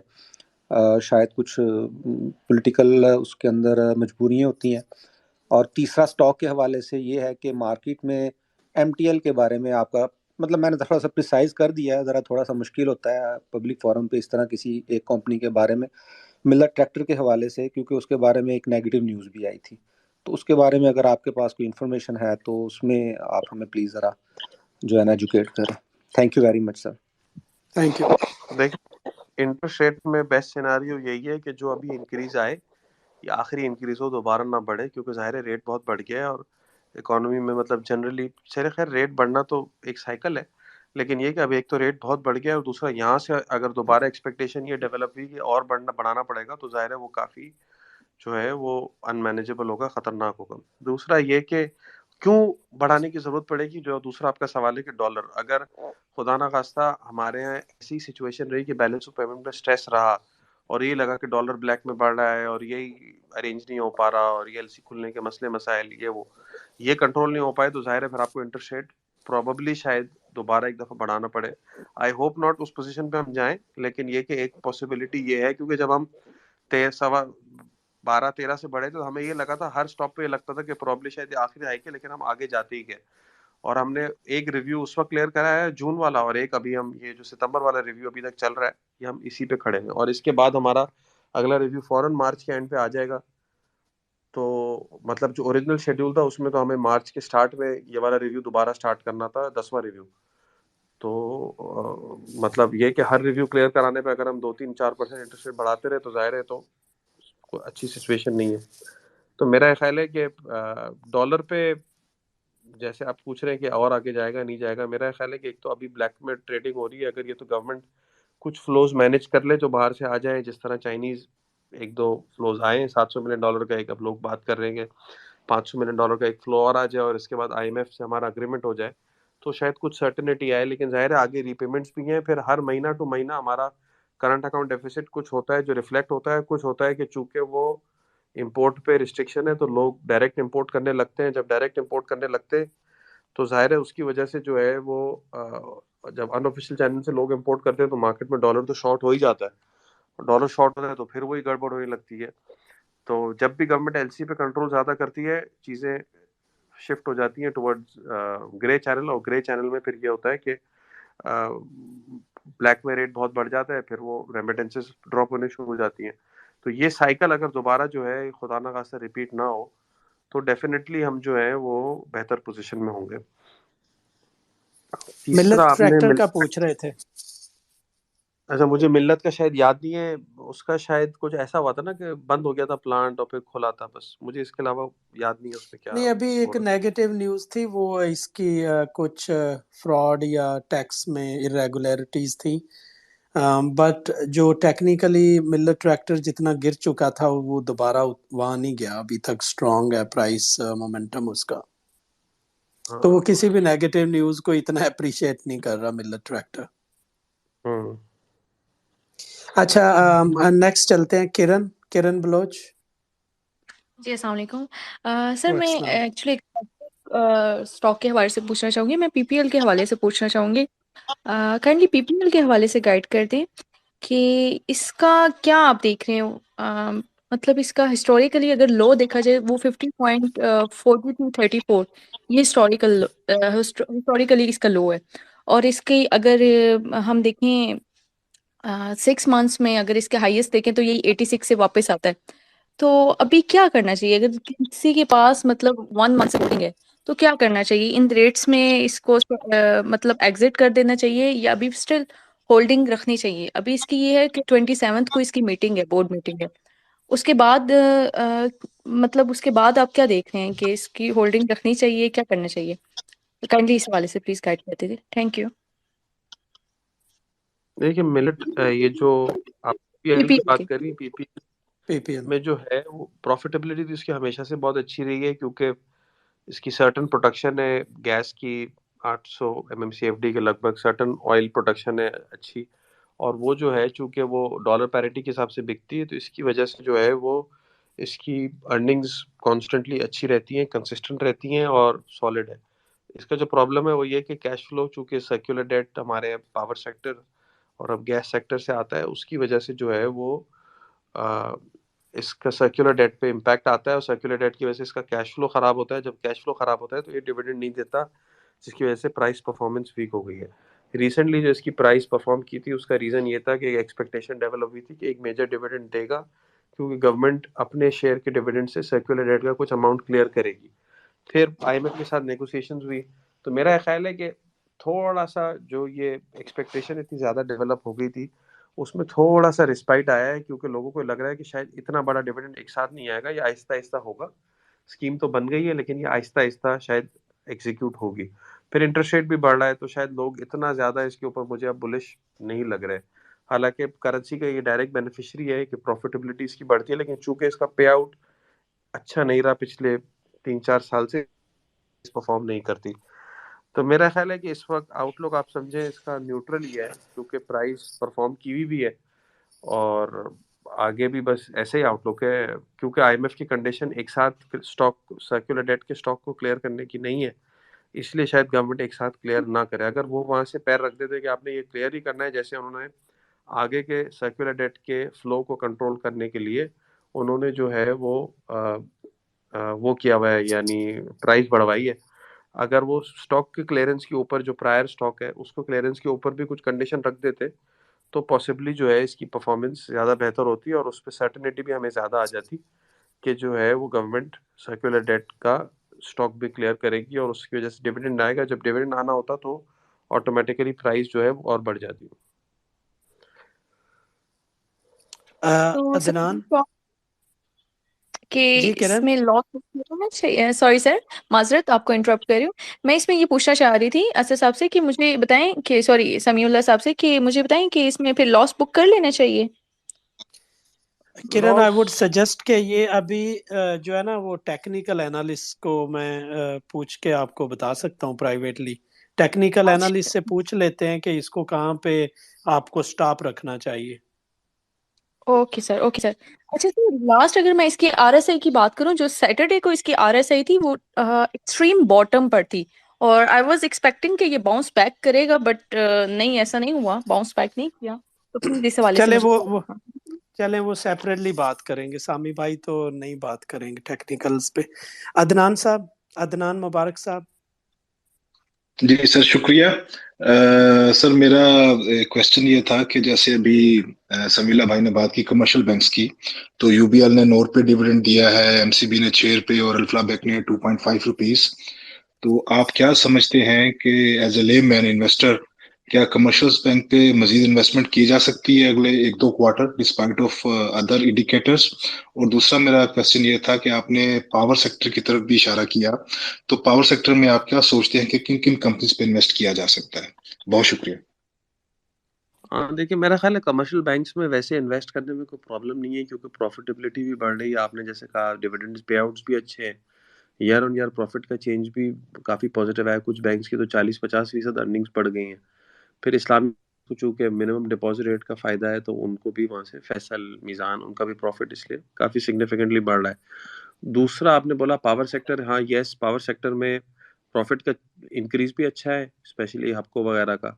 और दूसरा जो है वो लिक्विडिटी की भी कुछ इश्यूज रिजॉल्व हुए, तो उससे मुझे लगता है कि उनके भी पे आउट्स वगैरह बेहतर रहेंगे। तो ये जो 2002 के पावर वाले निषाद पावर, निषाद शून्य पावर, उनमें मुझे अब यार उनकी प्राइस बहुत कम है, वो अच्छा है, लेकिन ये कि उन्होंने चूंकि 148 पे अग्रीमेंट कर लिया था, इसलिए उनकी कैपेसिटी पेमेंट नहीं बढ़ती, तो डायरेक्ट करेंसी डिप्रिसिएशन के बेनिफिशियरी नहीं होते, लेकिन वो वैल्यूएशन में फिर भी ठीक है और कैश उनके पास यानी रिसीवेबल वगैरह काफ़ी जमा हो गया, तो वो पे आउट कर सकते हैं। दूसरी तरफ हपको है, कैपको है, ये तो अच्छे ही हैं, इनको आप रख सकते हैं, कोई इशू नहीं है।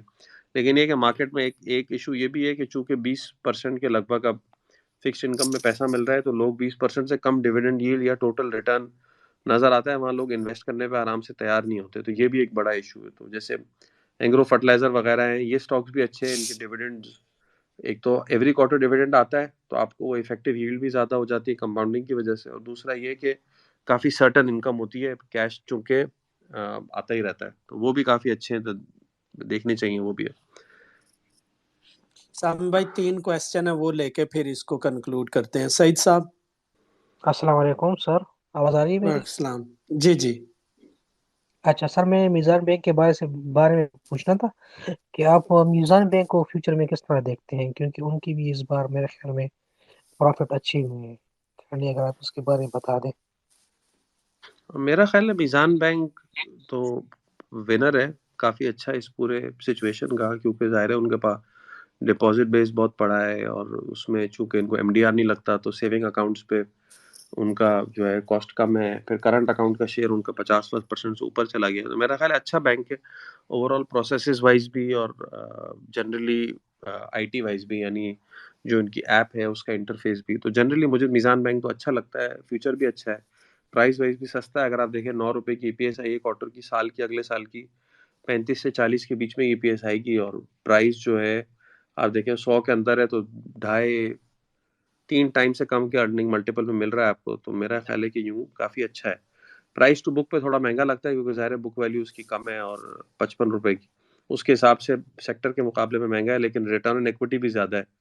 तो इसलिए मेरा ख्याल है, मुझे तो मीज़ान बैंक जो है वो अच्छा लगता है, बढ़ता रहेगा। इवन फैसल बैंक भी अच्छा लगता है, उसके भी वो अच्छे फंडामेंटल्स, थोड़ा अंडर परफॉर्म किया है ओवर द ईयर्स, लेकिन अब मुझे लगता है कि वो चलेगा क्योंकि इस्लामिक का बेनिफिट भी आ गया और कन्वर्ट भी हो गया जो उन्होंने करना था। सही। हसीब, मोहम्मद हसीब। अस्सलाम वालेकुम फिजर भाई, मेरी आवाज़ आ रही है? अस्सलाम। पहले कंफर्म कर दें। जी जी जी। अच्छा, मेरा समी भाई से सवाल तो डेब्ट सर्विसिंग से रिलेटेड था। मतलब आपको क्या लगता है, चलिए आईएमएफ का प्रोग्राम तो हो जाएगा, शॉर्ट टर्म में कुछ हम लाइक तक हमारी पेमेंट वगैरह क्लियर हो जाएंगी, उसके बाद मीडियम टर्म या हमें आपको क्या लगता है डेब्ट सर्विसिंग या जैसे में फाइनेंसिंग है वो हम कर सकते हैं या नहीं कर सकते हैं? और सेकंड जो क्वेश्चन था वो रिलेटेड टू इक्विटी देखिए था। मुश्किल, हसीब, अनम्यूट करके रिपीट करें दूसरा क्वेश्चन। अच्छा, मैं दूसरा क्वेश्चन रिपीट कर देता हूँ। अच्छा, मैं एक पूछना चाह रहा था समी भाई से कि इकॉनमी की सिचुएशन तो आपने काफ़ी डिस्कस कर ली है, तो इस सिचुएशन में आपको इक्विटी मार्केट की आउटलुक क्या लगती है मीडियम टर्म में, मतलब 2 या 3 ईयर्स तक? जज़ाकल्लाह। हाँ, दूसरी तरह ये जो आपने ये कहा था कि आईएमएफ प्रोग्राम अगर हो भी जाए तो क्या होगा और डेट सर्विसिंग का क्या होगा, ये बात आपकी सही है। आईएमएफ प्रोग्राम देखिए, आईएमएफ का जो मैंडेट है ना वो शॉर्ट टर्म होता है, वो 3 साल, 2 साल, 4 साल ऐसे प्रोग्राम्स करते हैं जिसमें आपका आईएमएफ आता है बैलेंस ऑफ पेमेंट सपोर्ट के लिए। ये तो बैलेंस ऑफ पेमेंट सपोर्ट में ये होता है कि जाहिर है शॉर्ट टर्म में वो आते हैं, वो सपोर्ट करते हैं, और उन्हें जो लगता है कि बैलेंस ऑफ पेमेंट खराब होने के जो रीजंस हैं उनको वो एड्रेस करें और निकले वापस, क्योंकि उनका यही मैंडेट है। ठीक है, प्रोजेक्ट लोन्स, डैम्स वगैरह ये सब वर्ल्ड बैंक फाइनेंस करता है, और वर्ल्ड बैंक का मैंडेट उस तरफ है, अगर आपने देखा हो। अच्छा, अब ये देखें कि आईएमएफ जून तक है, तो जाहिर है वो जून तक हमें बैलेंस ऑफ पेमेंट में हेल्प करेगा, जो डेट सर्विसिंग में हमें जो भी हेल्प चाहिए उस वक्त तक। इसके बाद जाहिर है देखिए, कंट्री को एज अ बिजनेस कंसिडर करना कि जो है ये अगर आज यहाँ पे खर्चा कर रहा है तो इसको फंड करना है, ये तो जाहिर है ये तो कंट्री की लीडरशिप और कंट्री का काम है। आईएमएफ तो आपको शॉर्ट टर्म में एज अ बैंक आपको फाइनेंस करता है कि आप उस वक्त बैलेंस ऑफ पेमेंट क्राइसिस से निकले, जो इमीडिएट इश्यूज हैं जिनकी वजह से आप उन क्राइसिस में फंसे हुए उसको एड्रेस करें। अब जाहिर है आईएमएफ आपका एनर्जी मिक्स चेंज नहीं करा सकता, ये तो आपका अपना डिसीजन है कि आपने एनर्जी मिक्स चेंज करना है और बिजनेस वाइज उसको कैसे करना है। यानी ये कि मैं अगर ये कहूँ कि चूंकि मेरी एनर्जी की इंपोर्ट ज्यादा है तो भाई 10 पावर प्लांट लगा दो, अब 10 पावर प्लांट आपने लगा दी ये सोचे बगैर कि इसका फ्यूल कहाँ से आएगा, पता चला वो सारा इंपोर्टेड है और कैपेसिटी पेमेंट सारी डॉलर में देनी है। अगर आपने ये करना भी है तो जाहिर है इसके लिए आपको डॉलर फ्लो भी आगे के लिए अरेंज करना है, तो उसके लिए आपको साइमल्टेनियसली एक्सपोर्ट इंडस्ट्री या सर्विसेज इंडस्ट्री ऐसी खड़ी करनी है जिससे आप डॉलर फ्लो और अरेंज कर सके। तो ये कि ये इशू जो आप कह रहे हैं कि डेट सर्विसिंग का, ये तो रहेगा क्योंकि हमने ओवर ईयर्स अपना करंट अकाउंट डेफिसिट डेट से फाइनेंस कर लिया है, उसकी रिपेमेंट एक बहुत बड़ा इशू हो गई है, और अरे इसे हमें कोर्स को रिवर्स करने की जरूरत पड़ेगी, वरना जो है इस तरह ही चल नहीं सकता, क्योंकि ग्लोबल फाइनेंशियल कंडीशन ऐसी है नहीं कि लोग हमारा करंट अकाउंट डेफिसिट फाइनेंस करें। ये तो हो गया पहला सवाल। दूसरा आपने जो सवाल पूछा था वो क्या था?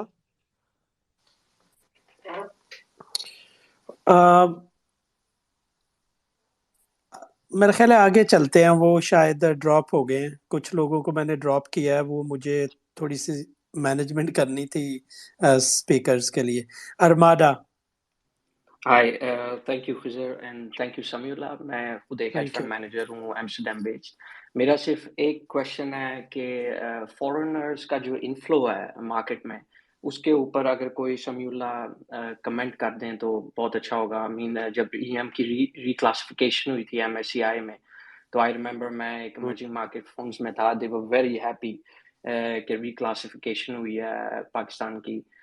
लेकिन उसके बाद dollar inflow with respect to जो ब्रॉड जो फंड मैनेजर्स हैं, स्पेशली जो इमर्जिंग मार्केट्स के हैं, वो हमें ज़्यादा दिखने में नहीं आया। तो क्या आप कोई कमेंट वगैरह कर सकते हैं, what is the structural problem? क्या ब्रोकर एक्सेस ज़्यादा अच्छा नहीं है? व्हाट वुड यू से? ये बिल्कुल सही कह रहे हैं आप। जब जो है हमारा इमर्जिंग मार्केट में क्लासिफिकेशन हुआ था, उस वक्त सब बहुत बुलिश थे कि पाकिस्तान में इसकी वजह से काफ़ी फ्लो आएगा। तो प्लीज ये था कि देखिए जी, जब हम फ्रंटियर मार्केट थे 2016 में 17 में हम इमर्जिंग मार्केट में गए, तो उस वक्त लोग बहुत खुश थे, यहाँ पे लोकल भी और इंटरनेशनल भी, कि इससे बिजनेस काफ़ी बढ़ेगा, पाकिस्तान जो है वो ग्लोबल मैप पे आ जाएगा इक्विटी इन्वेस्टर्स के। और बिल्कुल सही बात थी, लेकिन हुआ ये कि हम फ्रंटियर मार्केट में हमारा वेट काफ़ी ज़्यादा था और इमर्जिंग में काफ़ी कम हो गया। तो उसकी वजह से हम इतना, जब वेट आया अनाउंस हुआ तो वो 14-15 बेसिस पॉइंट था, और कुछ टाइम में हमारी करेंसी डीवैल और मार्केट की परफॉर्मेंस की वजह से वो वेट और कम होके कोई 3-4 बेसिस पॉइंट रह गया। तो जाहिर है हम इतना छोटा था कि उसके लिए कोई भी अपनी जो है एफर्ट लगाने पे तैयार नहीं था फंड मैनेजर, और उसकी वजह से ये हुआ कि इंटरेस्ट बहुत कम हो गया मार्केट में और लिक्विडिटी हमारी ड्राई हो गई। यही सेम सिचुएशन उस जमाने में इसराइल ने ग्रेजुएट किया था from emerging market to MSCI world यानी डेवलप इंडेक्स में। उसके साथ भी ये हुआ था, उसकी ADTV यानी एवरेज डेली ट्रेडेड वैल्यू जो है डॉलर टर्म्स में उसकी भी 60-70% कम हो गई थी। तो ये मसला हमारे साथ भी हुआ था। फिर उसके बाद एक तो पॉलिटिकल अनसर्टेनिटी बढ़ गई, फिर ये कि इकोनॉमिक फंडामेंटल्स कुछ ऐसे थे कि पहले हमारा 5 साल का साइकिल था, 5 साल में बैलेंस ऑफ पेमेंट क्राइसिस आता था और फिर हम उससे निकलते थे। 2008 में, 13 में, अच्छा 16-17 में लोगों को आइडिया होने लग गया कि आपका ये साइकिल की जो फ्रीक्वेंसी है ना, ये और छोटी हो जाएगी, अब आप हर 2-2 साल में बैलेंस ऑफ पेमेंट क्राइसिस में आएंगे। तो वो उन्होंने व्यू पकड़ लिया। 2018 में मुझे याद है हम फॉरेन फंड मैनेजर से बात करते थे, वो कहते थे कि आपका करंट अकाउंट डेफिसिट जो है वो 3% ऑफ GDP से ज्यादा है, जब तक ये कम ना हो ना आपकी चीजें कंट्रोल में नहीं आएंगी। और वही हुआ, पहले 2018 में एक दफा बैलेंस ऑफ पेमेंट की प्रॉब्लम भी 2021-22 में दोबारा हो गई। तो ये मसला है, जब तक आप स्ट्रक्चरल इश्यूज लाइक हमने जैसे बात की फिजिकल डेफिसिट का, कि आप इंपोर्ट, कि आप जो रेवेन्यू और एक्सपेंडिचर का गैप गवर्नमेंट का, और दूसरी तरफ आपका जो है वो इंपोर्ट एक्सपोर्ट का गैप, इन दो को जब तक आप कंट्रोल नहीं करेंगे, जब तक आपकी ओवरऑल जो है वो इन्वेस्टमेंट अपील नहीं बढ़ेगी। क्योंकि बाहर जो भी बंदा इन्वेस्ट करने आता है वो आगे एक व्यू लेता है कि साल 2 साल बाद जब मैं एग्जिट करूंगा तो मुझे कितने पैसे में ले जा सकूंगा, और उसको लगता है कि साइकिल उल्टा हो गया तो उसका एग्जिट जो है वो अफेक्ट हो जाता है। दूसरा, ये सब पब्लिक फंड्स होते हैं यूजुअली। तो पब्लिक फंड्स में ये होता है कि जो इन्वेस्टर होता है, जो जो रिटेल इन्वेस्टर होता है, वो ATM से पैसे निकाल सकता है किसी भी वक्त उसको चाहिए हो। तो जाहिर है उसके लिए लिक्विडिटी एक बहुत बड़ा क्राइटेरिया होता है। और उसके लिए जाहिर है डेली ट्रेडेड वैल्यू मार्केट के अंदर आपकी जो है डॉलर में वो अच्छी होनी चाहिए। उसके अंदर डॉलर का भी एक कंसिडरेशन है, करेंसी का भी, ओवरऑल लिक्विडिटी, इंटरेस्ट रेट्स, ये भी एक कंसिडरेशन है। फिर जो है वो ओवरऑल मैक्रो इकोनॉमिक डायरेक्शन एक कंसिडरेशन है। तो ये सारी चीज़ें हमारी फेवर में लगती नहीं है, तो इसकी वजह से हमारी तरफ इंटरेस्ट आता नहीं है। या फिर दूसरा है कि आता भी है तो कंसिस्टेंसी नहीं होती। 2021 में मार्केट ने अच्छा परफॉर्म किया तो 22 में फिर हालात खराब हो गए, 23 में फिर खराब हो गए। तो ये मसला भी है कि कंसिस्टेंसी भी चाहिए। इसकी जगह इन्हें बांग्लादेश में, वियतनाम में, इंडिया में कंसिस्टेंटली इतने ईयर्स अच्छे मिल गए कि अगर इंडिया में मल्टीपल्स देखें तो हमसे बहुत ही ज्यादा है। मतलब हम 2.5-3 टाइम्स पे बड़ी बड़ी कंपनीज आ गई, इंडिया में तो 30 टाइम्स में भी अच्छी कंपनी ढूंढना बहुत मुश्किल है। इससे भी ज्यादा ऊपर मल्टीपल चले गए कि लोग इतना बुलिश हैं कि इंडिया दुनिया की फास्टेस्ट ग्रोइंग मेजर इकोनॉमी है। तो ये मसले हैं हमारे, इसकी वजह से हमें बाहर से इंटरेस्ट नहीं मिलता। और फिर दूसरा, अब तो प्राइस डिस्कवरी बड़ा इशू है क्योंकि डॉलर पे लोगों का व्यू नहीं है। तो ये कि इंटरेस्ट रेट्स, आप किसी से बात करें तो वो कहते हैं इंटरेस्ट रेट आपने रिपो ओमो से चलाए हुए हैं, कि आप ओमो कर करके इंटरेस्ट रेट संभाले हुए, वरना आप जो है वो टी बिल का कट ऑफ संभाल नहीं सकते। अगर आज 6 ट्रिलियन का ओमो आप हटा लें, पूरे बैंकिंग सेक्टर की बैलेंस शीट नीचे आ जाती है। इसी तरह जो है वो डॉलर में भी यही इश्यूज आ रहे हैं। तो स्टॉक मार्केट में तो ट्रेडेड वैल्यू इतनी कम है कि प्राइस डिस्कवरी नहीं हो रही। तो जाहिर है लोगों के इश्यूज काफी ज्यादा हो गए। फिर लिक्विडिटी एक बहुत बड़ा इशू है कि एग्जिट लेना हो तो मार्केट में पहले तो जो है वो बायर नहीं मिलता, और बायर होता है तो फिर एग्जिट में इशू होता है। तो ये सारी वजूहत की वजह से मेरा ख्याल है फॉरेनर्स ये सारी वजूहत की वजह से इतना इंटरेस्ट नहीं ले रहे पाकिस्तान में। थैंक यू समी। माधव भाई, आपका आंसर हो गया question? Are you okay with it? Sorry जी, for thank the you, technical glitch. Thank you. Salman भाई, आपके क्वेश्चन से कंक्लूड करते हैं जो अभी आपने ट्वीट किया regarding state bank. Please go ahead. समी भाई, मुझे बस एक लास्ट क्वेश्चन पूछना था, क्योंकि मैक्रो इकोनॉमिक हम लोग बात करें, तो जब से ये रजा बाकिर आए थे स्टेट बैंक के गवर्नर, शुरू में तो obviously the state bank was much ahead of the curve, right? फिर उसके बाद अगर आप देखें ये इमरान खान के जब इमरान खान ने जब पेट्रोल की प्राइसेस नीचे गिराई थी और उससे 2-3 महीने पहले ही हमारे रिजर्व्स थोड़े से उड़ना शुरू हो गए थे, आगे डेट की पेमेंट्स थी एंड सो ऑन। और आप भी आई एम श्योर पार्ट थे मॉनेटरी पॉलिसी की एनालिस्ट मीटिंग्स का and so on. Every time the question was put to the state bank के कि आप इतना स्लो इंटरेस्ट रेट इंक्रीज कर रहे हैं। उसके अलावा स्टेट बैंक के स्टेटमेंट्स थे कि we are already fully financed. फिर वो बोलते थे कि क्या कहते हैं non oil current account deficit आपका वैसे ही अंडर कंट्रोल है, इकोनॉमी के अंदर कोई मसला नहीं है, एक्सेट्रा एक्सेट्रा एक्सेट्रा। ठीक है, उसके बाद उनकी जो फ्लॉट पॉलिसी थी पोर्टफोलियो फ्लोज की कि वो चाह रहे थे कि हॉट मनी फ्लोज पाकिस्तान में आएंगे, वो आर्बिट्राज करके चले गए, वापस से पैसा नहीं आया। And Pakistan during Covid times lost a lot because हम 13% इंटरेस्ट रेट डॉलराइज दे रहे थे वहाँ पे उस टाइम पे, और पूरी दुनिया में 1% बन रहा था, और उसके बाद भी वो इन्वेस्टर्स चले गए और वो वापस नहीं आए उसके बाद फिर आपने ये देखा कि जैसे ये चीज़ें उल्टी हुई तो यहाँ पे जो 2 लोग आए थे मेजर, जो deputy governor and the state bank governor, they immediately left Pakistan. So my point was there was no skin in the game effectively. और हमारे लिए सबसे बड़ा इश्यू पाकिस्तान के लिए ये है कि स्किन इन द गेम होना बहुत ज़रूरी है, तो फिर डिसीजन मेकिंग आपकी अच्छी होगी। तो उसके ऊपर आपका क्या व्यू है कि was the state bank too late in terms of, क्योंकि सिग्नलिंग उन्होंने प्राइस सिग्नलिंग ही गलत करी मार्केट में, और फिर ये इंटरेस्ट हो गई inflationary expectation. So can you just give me your perspective on that? नहीं, मेरा ख्याल है थोड़ा सा बिहाइंड द कर्व तो था, लेकिन मेरा ख्याल है ये इतना उन्हें भी आइडिया नहीं था कि आगे पॉलिटिकल अनसर्टेनिटी इतनी ज़्यादा होगी कि ये चीज़ें कंट्रोल ना हो। लेकिन बहरहाल रिगार्डिंग मुर्तज़ा एंड रज़ा, मेरा ख्याल है दोनों बहुत कॉम्पिटेंट थे and I would still prefer them over the current जो अभी जो लीडरशिप है इनकी।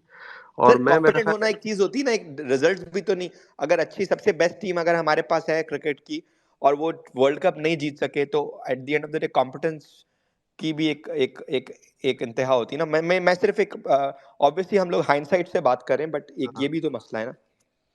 हाँ, सही कह रहे हैं। दूसरा ये कि जो हॉट मनी जो आया था और वापस गया, वो मेरा ख्याल है एक स्ट्रेटेजी थी लिक्विडिटी अरेंज करने की।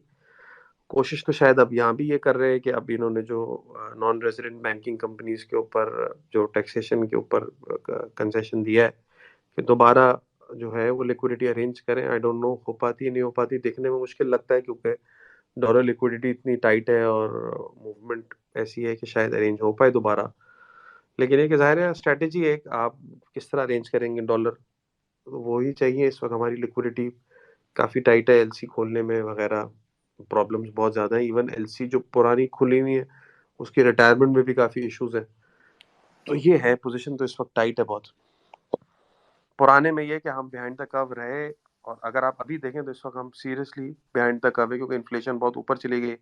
लेकिन जाहिर है अब आप उसको कैच कर नहीं सकते, क्योंकि अगर उसको आप कैच करेंगे तो चीज़ें ज़्यादा डैमेज हो जाएंगी। तो रादर इसकी जगह स्टेट बैंक अब जो है वो मेरा ख्याल है यही इक्तफा करेगा, या इधर ही या इधर से थोड़ा सा ऊपर। सही। बिलाल आप क्विकली पूछ लें, आपको लास्ट कर लेते हैं, आप काफी देर से हैंड अस्सलाम रेज किया। वालेकुम। जी जी वालेकुम। ये सिनर्जी के बारे में थोड़ा गाइड कर दें, अब रिफाइनरी पॉलिसी के बारे में भी थोड़ा रोशनी डाल दीजिए। देखिए, रिफाइनरी पॉलिसी अगर आई भी तो सिनर्जी के लिए तो शायद नहीं होगी, क्योंकि वो तो न्यू या उसके लिए है अगर आप रिफाइनरी को और डेवलप करते हैं। हाँ, सिनर्जी ने प्लान तो शो किया था शायद कि वो क्रैकर उसने लगाना है, फ्यूल कैटालिटिक कन्वर्टर, अगर शायद उस पर वो एप्लीकेबल हो तो डेफिनेटली ये भी बेनिफिशियरी होगा। रिफाइनरी पॉलिसी मेरा ख्याल है अप्रूव करनी है इन्होंने, और उसके अंदर यही ₹7.5 deem duty, 7.5% on petrol and diesel, deem duty type protection, custom duty के नाम से ये करेंगे। तो वो जो है जाहिर है उसकी कॉस्ट कस्टमर ने बेयर करनी है। इट्स सेम लाइक आप कोई भी सेक्टर के लिए पॉलिसी प्रोटेक्शन की बनाते हैं, चाहे वो आईपीपी हो, स्टील हो, उसमें यही होता है कि कैपिटल फॉर्मेशन की कॉस्ट जो है वो शुरू के 10 साल में कस्टमर बेयर करता है, और उसके बाद वो टेक्नोलॉजी यहाँ पे लग जाती है और वो लोकलाइजेशन हो जाती है, कुछ इंपोर्ट सब्स्टिट्यूशन हो जाती है। यही चीज़ रिफाइनरी में भी करने की कोशिश कर रहे हैं, नई इन्वेस्टमेंट अट्रैक्ट कर रहे हैं। प्रोज एंड कॉन्स ज़ाहिर डिटेल में उसके सर्टन होंगे। सबसे बड़ा प्रो तो यही है कि एनर्जी सिक्योरिटी आपकी बेहतर हो जाएगी, कि आप पेट्रोल डीजल के लिए इतने ज़्यादा इंपोर्ट डिपेंडेंट नहीं होंगे।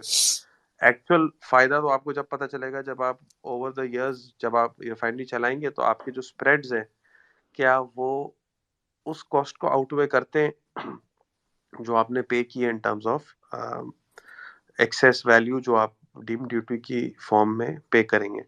मेरा तो ये ख्याल है कि रिफाइनरी लगवा ही लेनी चाहिए, थोड़ी बहुत कस्टमर कॉस्ट बेयर करे तो भी ठीक है, और कोई ऑप्शन नहीं है, क्योंकि इससे एनर्जी सिक्योरिटी काफ़ी अच्छी सिक्योर हो जाती है।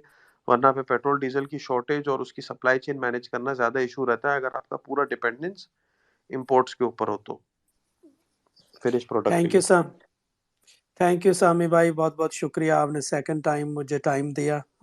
ऑडियंस का भी बहुत बहुत शुक्रिया। यहाँ कंक्लूड करते हैं। enjoy your weekend and see you next Saturday.